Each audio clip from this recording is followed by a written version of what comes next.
పనికి మాలిన మాటలు మాట్లాడేదే వ్యక్తి ఒకసారి ఓడిపోయి బెత్తంతో కొట్టిన బుద్ధి రాని రోజక్క కాదు మే వరదలు వచ్చినాయి. లోకేష్ హైదరాబాద్ లో ఉన్నాడా? నువ్వు ఆడుండా వాళ్ళ ఇంట్లో? నువ్వు చూసా లోకేష్ ఆడుండా? లోకేష్ ఆడున్నాడో మాకు తెలుసా నీకు తెలుసుమే? నువ్వు ఇటలీకి పోయావు మాకు తెలియలా? నీ ఫోటో పెట్టింది నేనే కదా. ట్రిమ్ గా టైట్ గా అసలు ఆ డ్రెస్ వేసుకొని అసలు ఎవర్రా ఇవి ఫారినర్ అనుకున్నా చూసి. రోజెక్క ఇటలీలో నువ్వు మాత్రం ఇటలీకి పోవచ్చు, కాన్స్టిట్యువెన్సీని వదిలేయచ్చు. కాన్స్టిట్యువెన్సీలో అడుగులో పెట్టే మీ కార్యకర్తలకు ఏమైతుంది ఏమన్నా పట్టించుకున్నామే? నువ్వు మళ్ళీ మమ్మల్ని ప్రశ్నించడం. 24 గంటలు ఆడ పని చేస్తున్నారు. మీ వాడు వచ్చాడు, గేట్లు అన్నాడు, ఫ్లడ్ అన్నాడు, ఆ కాగితం సరిగ్గా కాదు. మీరు నువ్వు జగన్మోహన్ రెడ్డిని పంపిస్తావు, ఏం చేయాలా?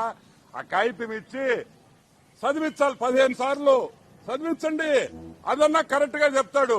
ఈ విధంగా ఈ రోజు చంద్రబాబు నాయుడు అదే విధంగా ప్రతి మంత్రి ఇంక్లూడింగ్ నారా లోకేష్ ఇంత కష్టపడుతుంటే హైదరాబాద్ లో ఉన్నాడంట.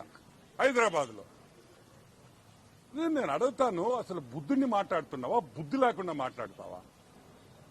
సైజు పెరగడం కాదు, బుద్ధి కూడా పెంచుకో. నువ్వు మర్యాదగా మాట్లాడితే మేము మర్యాదగా మాట్లాడతాం. మొన్న చెప్పా నేను తిరుమలలో వద్దు అన్నా, చెప్పానా లేదా? మళ్ళీ తిరుమల దగ్గరికి వచ్చి ఆమెకి మళ్ళీ సరే నీకు దర్శనం ఇచ్చారు, ఇక్కడ మా వాళ్ళని కూడా నేను విమర్శించాలి కదా. ఆమెకేందా ప్రోటోకాల్ దర్శనం ఇచ్చేదా? ఆమెకు మళ్ళీ ఒక షాల్వా, పెద్ద షాల్వా, డబుల్ షాల్వా కావాలి. ఆమెకి సింగిల్ షాల్వా జరగదు, డబుల్ షాల్వా కప్పి పంపిస్తారు. ఏంది ఇది? కరెక్ట్ కాదని కూడా నేను మనవి చేస్తున్నా. అసలు తిరుమల నువ్వు దర్శనం తీసుకున్నావు, నువ్వు ఒక ఎక్స్ మినిస్ట్రీ వాళ్ళు ఏదో నీకు దర్శనం ఇచ్చావు, నువ్వు బయటకు వచ్చి నువ్వేం మాట్లాడతావు? అసలు దేవుడు అంటే నీకు భక్తి ఉందా? నువ్వు అమ్ముకున్న టికెట్లు, నువ్వు సంపాదించుకున్న డబ్బు ఇంకా మా వాళ్ళు తీలేకుండా తొందరలో అన్ని తీస్తాం. నువ్వు ఎంతెంత సంపాదించావు తిరుమలలో, నువ్వు ఎన్నెన్ని లెటర్లు ఇచ్చావు అన్ని తీస్తాం.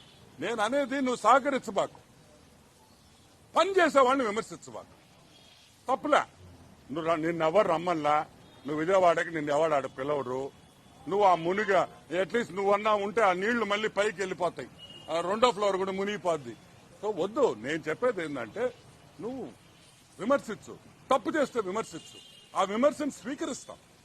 మేము మాలో పొరపాటు ఉంటే మార్చుకుంటాం, మేము తప్పు చేస్తే సరిదిద్దుకుంటాం.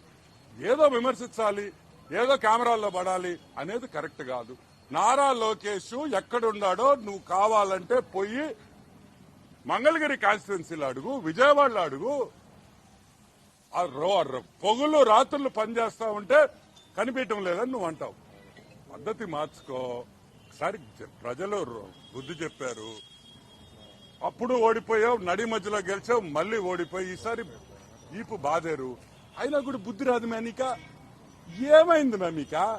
మీరు మారరా? మీరు మీ మంత్రులు ఏమయ్యారే? మాజీ మంత్రులు ఏం విజయవాడలో వచ్చి తిరగొచ్చుగా? మీ రజనీ ఏమైంది?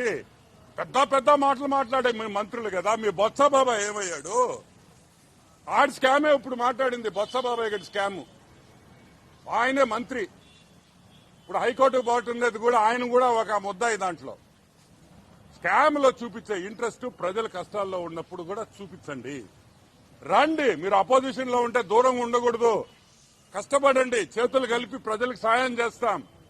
అంతేగాని ఆడ కూర్చొని ఏసీలో కూర్చొని మేకప్ వేసుకొని మాట్లాడడం కాదు, మాకు తెలుసు.